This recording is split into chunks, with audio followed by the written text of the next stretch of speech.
The cage that rattled the stars. The space station floated like a giant metal spider in the middle of empty stars. Travelers from 100 worlds moved through its halls. Some came to trade. Others came to run. And a few came because they had nowhere else to go. But today, the main hall fell silent. Heavy boots hit the floor. The sound echoed. Metal chains rattled. A massive cage rolled through the corridor, shaking with every step. Inside the cage, a beast moved. Slow, quiet, powerful. It had thick black fur, glowing red eyes, and claws longer than a man's arm. Every time it breathed, the lights above flickered. No one stood in its way. Walking beside the cage was a young alien woman. Her skin was soft silver. Her eyes were violet and sharp. She wore a dark cloak torn at the ends. She didn't speak. She didn't need to. Her presence alone made people step aside. They called her the Beast Queen. Not to her face, never to her face. Everyone feared the thing inside the cage. But some said the girl was worse. The beast only attacked when ordered. But the girl? She never showed anger. Never shouted. She simply looked at people, and they backed away. No one wanted to be near her, except him. A human leaned against the metal wall near the market stalls. He looked ordinary, brown jacket, travel pack, tired boots. But when he saw the cage, he didn't move. He didn't look afraid. He just stared, curious. The girl noticed him. Her steps slowed. The beast inside the cage growled low. The chains stretched. Most people would have run. Some would have screamed. The human stepped forward. He stopped right in front of the beast. Now only one thin energy wall stood between them. The creature growled again. Its hot breath fogged the shield. The air around the cage crackled with heat, but the human didn't flinch. He raised one hand and tapped the shield with 2 fingers. "Big boy," he said softly. "What are you, huh? Some kind of death machine?" The beast growled louder. Its muscles tensed. The girl stepped forward fast. Her hand moved toward her belt, where a shock stick was hidden. But the human smiled. "Easy," he said, not looking at her. "I'm not here to hurt him, just curious." The beast stared at the man. Their eyes locked. After a moment, the creature stopped growling. Its body relaxed. It let out a deep breath and sat down inside the cage. The girl blinked. She had seen warriors cry at the sight of her beast. She had seen armored guards freeze in fear. But this man, this human, didn't even blink. She stepped closer to him. "Why did you do that?" she asked. "Do what?" "Stand there. Not many survive when he growls." The man shrugged. "He didn't want to attack, he just wanted to be seen." "You think you understand him?" "I understand fear," the human said, and I didn't see it in his eyes. The girl looked at him closely. His face was calm, but his eyes were tired. Not weak, just tired of running. She knew that look. She had worn it for years. "What's your name, human?" "Dax." She nodded. "Mine is Solari." Silence passed between them. Then a group of rough-looking traders laughed nearby. One of them pointed at Dax and shouted, "Hey, hero! Maybe you should marry the Beast Queen. You two would make strong babies." The others laughed. Solari's hand went to her belt again. The beast rose in its cage. Its claws scraped the floor, its teeth bared. But Dax raised one hand. Not toward the traders, toward the beast. "Not worth it," he said quietly. The beast stopped. It let out one soft grunt and sat down again. The traders went quiet. Solari stared at the human. "He listens to you," she whispered. "He respects me," Dax answered. "There's a difference." For the first time in a long while, Solari smiled. "Come," she said. "I owe you a drink." Dax glanced at the beast. "He doesn't bite." "Unless I say so," she added. "Good," Dax said with a smile.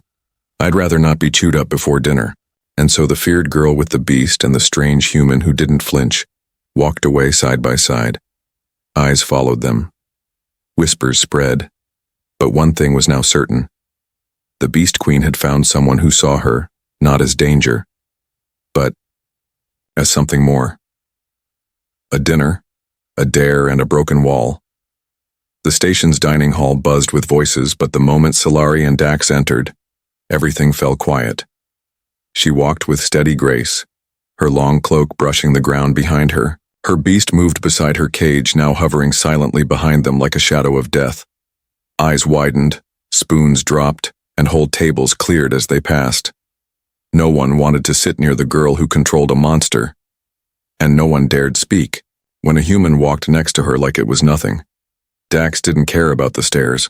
He had seen worse things in the outer zones, pirates who smiled as they burned colonies, warlords who fed their prisoners to machines. A growling beast wasn't new to him. And strangely, neither was the feeling that this girl was more than what people saw. They sat in the far corner of the hall. Solari ordered 2 steaming bowls of synth meat stew. The food smelled strong and spicy, and the bowls glowed faintly with heat. The beast rested behind her, silent, its eyes watching every movement in the room. Dax picked up his spoon. "So, do you always bring your pet on dinner dates?" Solari tilted her head. "He's not a pet. He's part of me." Dax nodded. "Fair. What is he really?" She looked at her bowl for a moment. "His name is Vec. He's a guardian. Beast from the Lost Moons. Bred for war, cursed by bond." "Cursed?" "His kind can only serve one master. If that master dies, they go mad, kill everything around them, and then themselves." Dax whistled low. "Heavy. Yes, and now I'm the last of my kind. If I die, he does too." They ate in silence for a while. Around them, people whispered. A few brave ones stared from across the room, but no one came close. Not until a group of loud mercenaries entered the hall. They were drunk, laughing too hard, carrying weapons on their backs. One of them, a big bald man with steel arms and red eyes, spotted Solari. His grin widened. "Look who's here," he said loudly. "The Beast Queen and her new boyfriend." His friends chuckled and followed. They walked straight toward Dax and Solari's table. Dax didn't look up from his food. Solari didn't move, but Vec's claws clicked once on the floor. The bald man slammed a fist on the table. The bowls shook. "What's this, huh?" he growled. "A human sharing stew with a killer freak? Not scared she'll feed you to her dog?" Dax finally looked up. "Do you always yell at people when they're trying to eat?" he asked calmly. The mercenary laughed and leaned close. "I'm warning you, she's dangerous, and I don't like humans who act brave." Solari stood slowly. Her eyes flashed. Vec growled low, a sound that made plates tremble. But the bald man didn't stop. "What's she got that's so special? Huh?" He barked at Dax. "You want her? Take her. Just don't come crying when she rips you apart." He grabbed Dax's shoulder, and that was a mistake. Vec moved like lightning. The cage didn't open. It shattered. Chains flew. Sparks flew. Tables flew. Before the mercenary could blink, Vec's massive paw slammed into him, sending him flying across the room. He hit the far wall with a crunch, and the wall cracked. He slid down, gasping for breath. Everyone screamed and ran. Chairs clattered. Boots echoed as people scattered into corridors and behind corners. The hall was empty in seconds, except for Solari, Dax, the beast, and the broken man on the floor. Vec stood still now, breathing heavy, staring at the rest of the mercenaries. They froze in place. Dax stood up slowly. "You can leave now," he said to the others. They nodded quickly and carried their leader away without another word. Silence returned. Solari looked at Dax, stunned. "You didn't even move when he attacked you." Dax shrugged. "He wasn't the real threat. The moment he grabbed me, your beast decided it was over." "But why weren't you afraid?" He looked at her, eyes calm. "Because fear is a choice. And right now I choose not to be afraid of you." She stared at him, heart thudding. No one had ever said that to her before. Not in all her years of running. Not when she hid in cargo ships. Not when she was hunted by her own people. Always there was fear. In their voices, in their eyes. But Dax had none. He walked toward Vec. The beast stared at him. Then, without a sound, it lowered its head. Dax touched the side of its thick fur, gently. Vec closed its eyes. Solari felt something strange twist in her chest, not fear, not power, hope. For the first time, she thought maybe she wasn't alone in this galaxy. When the collars snapped, the station guards arrived late. They always did. When they saw the broken wall and the silence in the hall, they didn't ask questions. They only looked at Dax, at Solari, and at the beast sitting calmly beside them. Like it hadn't just crushed a man into the wall. The guards left without a word. That night, Dax sat on the roof of his small cargo ship, looking up at the artificial sky above the station dome. He held a warm cup of stim coffee in one hand. The stars beyond the dome blinked like they were watching. Solari joined him, her footsteps light. "You always drink alone?" she asked. "Only when I need to think," Dax replied, sipping slowly. "And now?" "I'm thinking," he said, "about you, about your beast, about why you trust me." She didn't answer at first. Then she sat beside him and said, "Because he trusts you." "Vec?" She nodded. "He doesn't trust anyone. Not even me some days." "Why?" Solari looked down. Her fingers played with a small pendant around her neck, shaped like a moon broken in two. "They bound him to me when I was just a girl. A blood collar was placed around his neck, not one of chains, but of old alien magic. It makes him obey. But it also hurts him." Dax frowned. "You control him with pain?" "No, I begged them not to. But the elders said it was the only way. They called it mercy, to keep the rage in check." Dax looked at her face. Her voice was soft, but her eyes were full of guilt. "I hate it," she whispered. "But if it breaks, he could lose himself, and everything around us could die." Just then an alarm wailed across the station. Dax stood quickly. "What now?" Solari touched her earpiece. Her face changed. "Mercenaries, not local. Someone sent them. For us? For me," she said darkly. "They found out I'm still alive." The ground shook. Outside, lights flickered. Explosions rocked the docking bay. Dax grabbed his tools and rushed inside. "Come on, we can lift off." Before he finished the sentence, the hull screamed with impact. A blast door was ripped from its frame. Armed mercenaries poured into the station halls, weapons raised, armor thick and dark. Solari raised her hands. Her fingers glowed. She called Vec. The beast leapt from the shadows, roaring louder than any ship engine. But as he charged, a plasma bolt hit Solari square in the chest. She fell with a cry. The pendant at her neck cracked, and with it the blood collar around Vec's neck shattered into ash. Everything stopped. Vec froze mid-charge, his body trembled, then he let out a howl that split the air. His red eyes glowed, brighter, not with anger, but something worse. Loss. He lunged forward, destroying everything in his path. Mercenaries screamed, weapons flew, bodies hit the floor. Steel twisted. Fire spread. The station shook. Dax ran to Solari's side. She was breathing, barely. Her skin burned where the shot had landed. "You need to stop him," Dax shouted. She blinked up at him, pained. "I can't." Dax turned and looked at the rampaging beast. Vec was unstoppable. But then, something strange happened. He stopped. Right in front of Dax, blood dripped from his claws. His breath was wild. His body trembled, but he looked Dax in the eyes, and stepped back. "He's not lost," Dax whispered. "Not yet." He walked closer. Vec roared. Not at Dax, but at the pain inside himself. Dax didn't flinch. "You're not a monster," he said calmly. "You're hurt. She's not dead. She's here. You're not alone." The beast lowered its head. One paw touched Solari's hand. Her fingers moved slightly. The red glow in Vec's eyes faded, and for the first time, The bond that held him wasn't from magic. It was from choice. The station lay in ruins. The remaining mercenaries fled. No one dared speak the girl's name again. Inside the ship, Dax placed Solari on a medbed.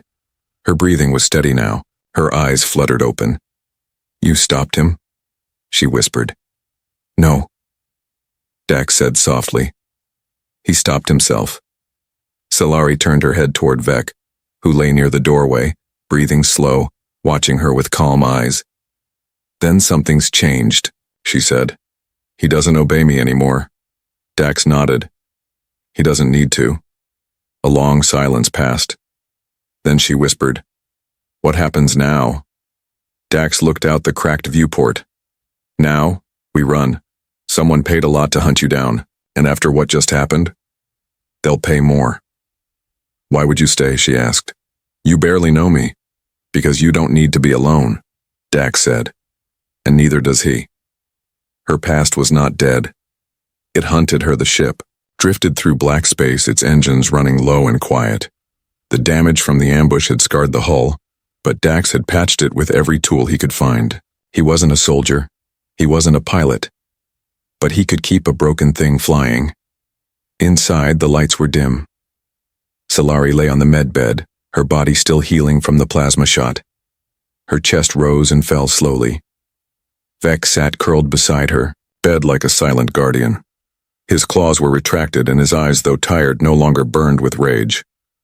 Dax stood near the window, watching the stars move. He had questions. So many questions, but he knew better than to ask them when someone was wounded, or when they had carried pain for far too long. Finally, Solari spoke. "Do you want to know who I really am?" Dax turned. "Only if you're ready to tell me." She sat up slightly, groaning. Vec helped steady her with one paw. She took a long breath. "My name isn't just Solari. It's Solari Valran. I was born on the royal moons of the Xanthari people. My bloodline once ruled 1,000 stars." Dax raised an eyebrow. "Your royalty?" "Was," she said. "My family was betrayed. The High Council said my father grew weak. He wanted peace. They wanted war. What happened to him? They poisoned him, framed him. Said he was mad. They ordered his bloodline purged. I was 16 when they came for me." Vec growled low. The memory was still fresh in him too. "I escaped," she continued. "Vec killed 6 guards that night. He was just a cub then, but already deadly. We ran.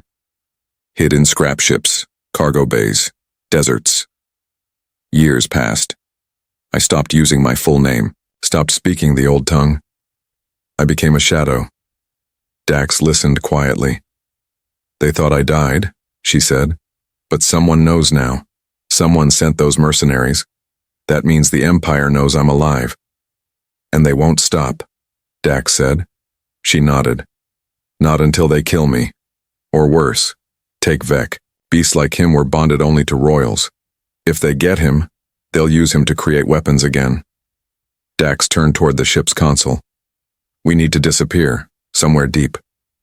"There's no such place," Solari said. "Not for people like me." Dax paused.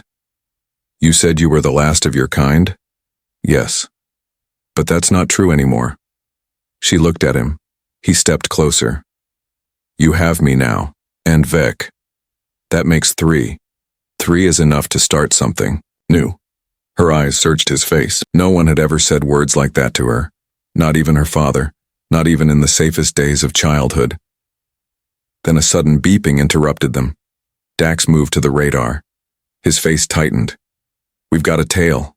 Small ship. Fast. Looks imperial." Solari's eyes went cold.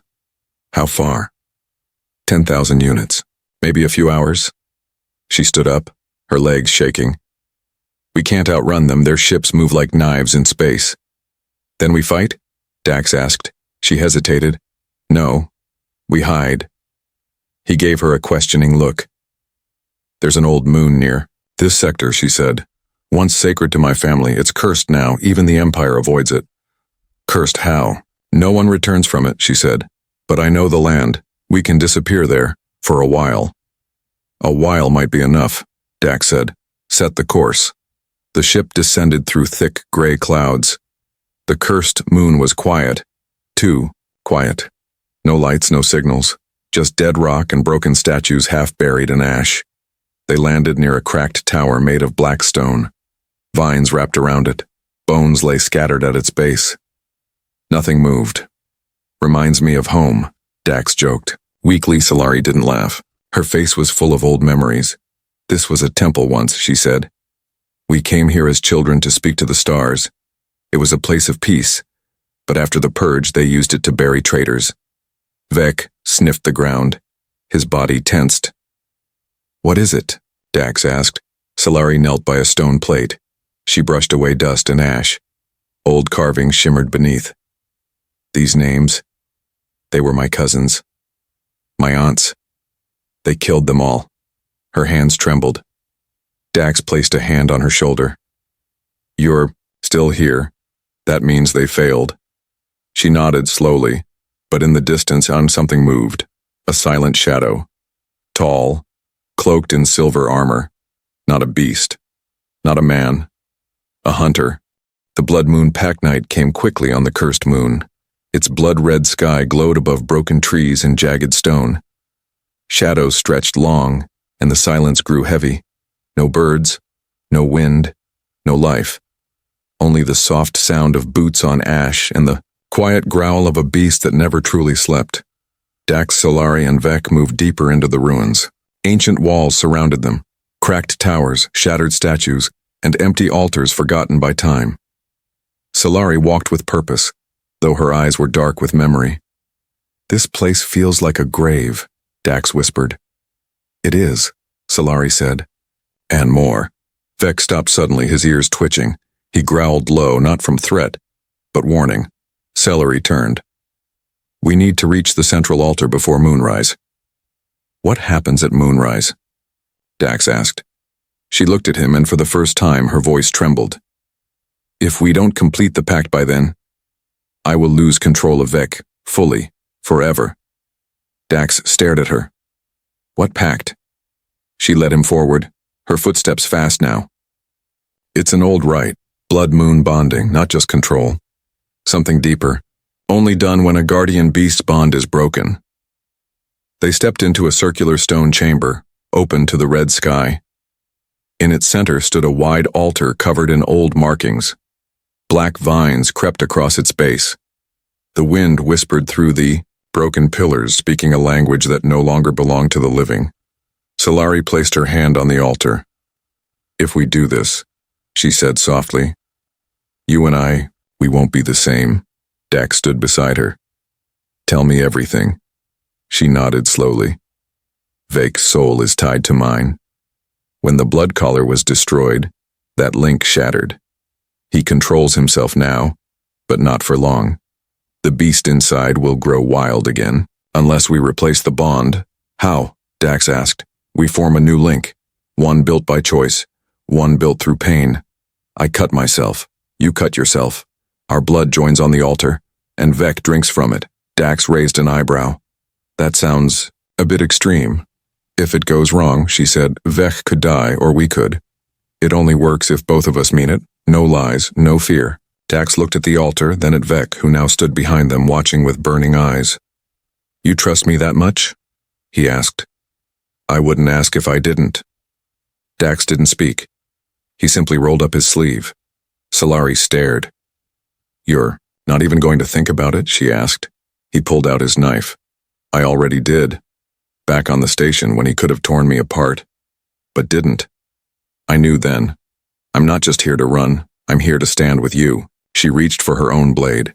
Together, they pressed metal to skin. Blood welled from their cuts, dark and rich, dripping onto the cold stone.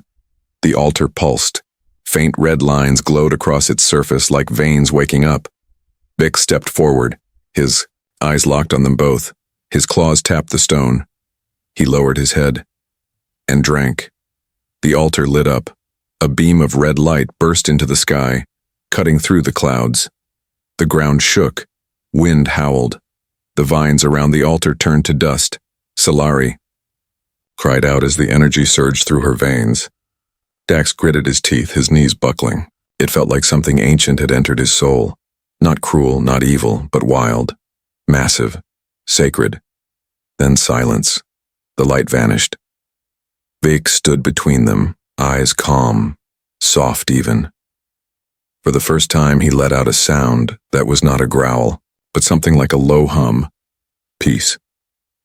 Solari dropped to her knees, breath shaking. Dax sat beside her. Was that it? Yes, she whispered. It worked. We didn't die. That's a win. She smiled weakly. More than that.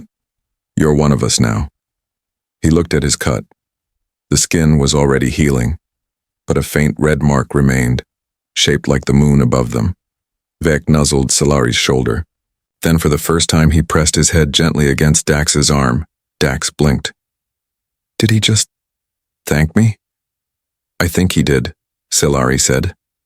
But the moment didn't last. Vec growled again, sharper this time. His ears twitched. He sniffed the air, then turned toward the hills. Solari followed his gaze. Dax stood quickly. What is it? Solari's voice dropped. They followed us. Dax's heart sank. Imperials? She nodded. Not many. Maybe a scout team. But if they see this place, they'll report back. And then they'll come in full force. Vec growled again. Louder. A flash of silver moved between the stones. We're out of time, Solari said. Dax pulled his jacket tight. Then we don't run anymore. She looked at him, surprised. He pointed at the altar. This blood means something. We stand together now. Let's show them what that really means. The Empire comes for them both. The cursed moon was still. Too still. The red clouds above drifted like slow fire, glowing faintly in the dying light. Dax stood beside Solari at the edge of the stone platform, his breath fogging in the cold air. Below them, shadows moved between ruins. Not animals, not ghosts, soldiers. They came without lights, without noise, trained to hunt in darkness. They wore silver-black armor and helmets shaped like skulls. Their rifles pulsed with silent heat. The Empire's best, void-marked. Solari's eyes narrowed. They sent the void-marked for me. How many? Dax asked, loading the last charge into his blaster. 10. No, 12, she whispered. And if they're here, more are. Coming. They're never alone. Vec growled low, fur bristling, already positioned in front of them like a living shield. We can't stay here, Dax said. No, Solari replied. But we also can't run. Not this time. She looked toward the altar, now dark and cold again, but its energy still fresh in her blood. This moon was once a place of strength. My ancestors stood here when they were hunted. Now it's our turn. Dax gave a small smile. You know, I always thought my life would end in a cargo bay with a shot in the back over a bad deal. Maybe it still will, she said. They both laughed quietly even as the enemy closed in. The first attack came like a whisper. A silent dart flew toward Dax's chest. Vec swiped it from the air without blinking. Then a rifle blast came from the left. Solari raised her hand. Energy flickered from her palm and deflected the shot. Dax ducked behind a broken statue and returned fire. His shot hit one soldier straight in the faceplate and the helmet cracked and the body dropped without a sound. One down, Dax muttered. 11 to go. But the soldiers weren't fighting to kill. They were moving in a circle, herding them toward the altar. A trap. Solari noticed too late. A net fired, glowing with green energy. It wrapped around Dax's arms and yanked him to the ground. Another net hit Vec, but it only slowed him for seconds. The beast roared, teeth tearing, threw it, sending sparks into the air. Solari screamed and launched a wave of force from both hands, sending 2 soldiers flying. But 3 more rushed her. One slammed her into the altar. Another pinned her wrist, and the third held a collar. Not a magical one. Not from her people. An Empire collar, metal, cold, and final. No, Dax shouted, struggling in the net. Vec, charged again, this time with wild fury. But a blast from a plasma cannon knocked him sideways. He hit a wall and slid down, growling, but slower now. Injured. Solari fought with everything she had. Her blood burned with the power of the bond. Her hands shook, glowing red. But the soldiers didn't stop. They forced the collar around her neck, locked it tight. Energy surged. She screamed. Vec howled as if his soul was being ripped apart. "Stop!"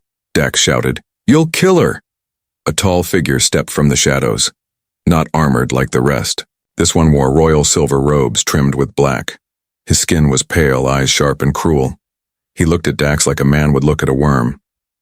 "You're the human. The one who bonded." "Who are you?" Dax hissed.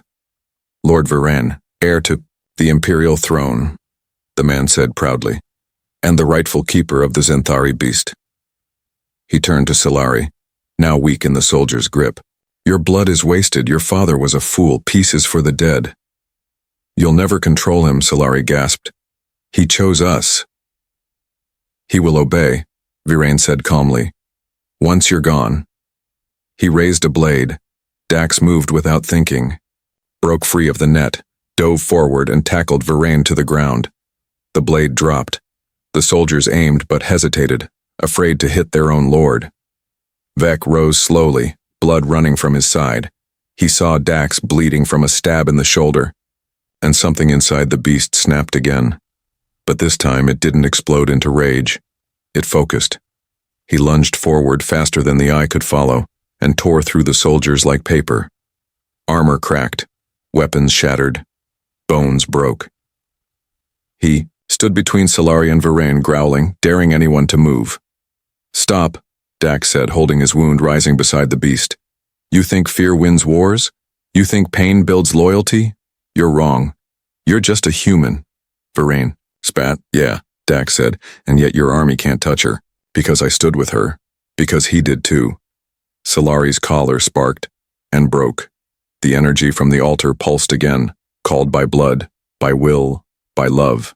Vec roared so loud that the sky trembled. The soldiers fled. Virain tried to run, too. But Solari stood tall, raising her hand. "This is for my father," and she struck him down with a single blast of pure red light. He vanished into dust. The battle was over. Their ship stood waiting in the distance, scorched, but still working. As they walked back through the silent ruins, Dax leaned against Vec for support. Solari held Dax's hand, her fingers still trembling. "The Empire will come again," she said. "Let them," Dax replied. "They'll find more than a scared girl and her beast." "They'll find us," she said. "Together," Dax added. Vec let out a quiet growl. It almost sounded like a laugh. The day fear changed sides, the ship moved through space like a ghost. Its hull still bore the scars of battle, but its engines ran smooth. Inside, the quiet hum of the systems was the only sound, until Solari broke it. "We're being followed." Again, Dax turned from the console. "Same type of ship?" "No," she said. "This one isn't chasing, just watching." Dax walked over and looked at the screen. A small Imperial scout vessel floated at a distance, keeping its lights dim. "They're afraid," he said simply. Solari nodded. "They should be."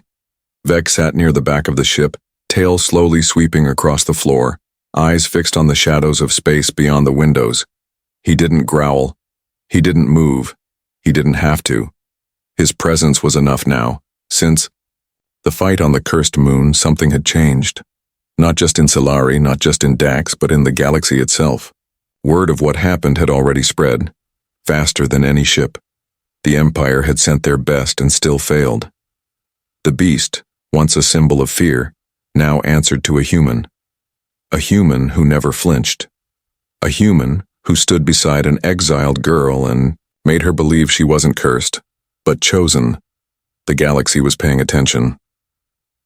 3 days later, they landed on a neutral world called Orius 5, a place where fugitives, rebels, and forgotten leaders walked among markets and mist. Here, weapons were traded like food, and secrets had wings. As soon as they stepped off the ship, silence fell around them. Whispers followed. "That's her, the Beast Queen, and him, the human who bonded with death itself. Did you hear? They killed an imperial lord. Vec walked behind them. No cage, no chains. No one dared block his path. A merchant stepped out and offered them food. Not for sale, but as a gift. A child ran up and gave Solari a flower made of metal scraps. My brother said you're the one who made the Empire bleed. Solari knelt and smiled gently. I only reminded them that some blood doesn't bow. Dax stood nearby, watching her with quiet pride. They didn't come to rule. They didn't want power. But power followed them anyway. At night, inside a quiet inn made of stone and light, they sat by the fire. Dax leaned back against a pillow. Solari sharpened a blade slowly, her movements steady. Vec lay near the door, one eye open, always listening. I've been thinking, Dax said. That's dangerous, Solari joked. He smiled. What if we stop running? She paused. What do you mean? We've been hiding, surviving, always waiting for the next attack. But what if we build something instead? She looked at him. A place for others like us, he continued. People with broken pasts, beasts with no homes, humans, aliens, anyone who was told they don't belong. You want to make a home? She asked softly. No, he said. I want to make a refuge. She didn't answer right away. Then, she reached out, took his hand and nodded. Then let's begin. Months passed. What started as one ship became 3, then 10, then a fleet. Not of soldiers, but of survivors, of outcasts, of those who remembered what the Empire had done. They found a moon, cold, forgotten, full of ruins, and made it bloom again. They called it Redwake. They built homes from scrap and towers from stone. They raised flags with no symbols, only red streaks across black sky, a memory of blood and hope. Solari stood at its center, not a queen, not a rebel, something older, something deeper. Dax stood beside her, still human, still flawed, but trusted by all. Vec roamed the land freely. Children rode his back. Travelers offered him meat and whispered blessings, and every time a new refugee arrived, they were told one story before anything else. The Empire once feared no one, until a girl with a beast and a human who never flinched made them remember what fear really is. Years later, legends grew. They said Vec once stood alone against a cruiser and made it retreat. They said Solari healed an entire city with her hands. They said Dax laughed in the face of an emperor and walked away. But those who met them knew the truth was even greater, because their strength wasn't in their powers. It was in their bond, in the way they never abandoned each other, in the way they changed what it meant to be strong. On the day Solari stood under the twin moons, watching new ships land, a child asked her something no one had before. Are you still afraid of the Empire? She looked at Dax. She looked at Vec. And then she said, no. Because the day we stopped fearing them was the day they started fearing us. The Empire still watched from faraway stars, but they didn't dare come closer. Because legends don't kneel, and beasts don't forget.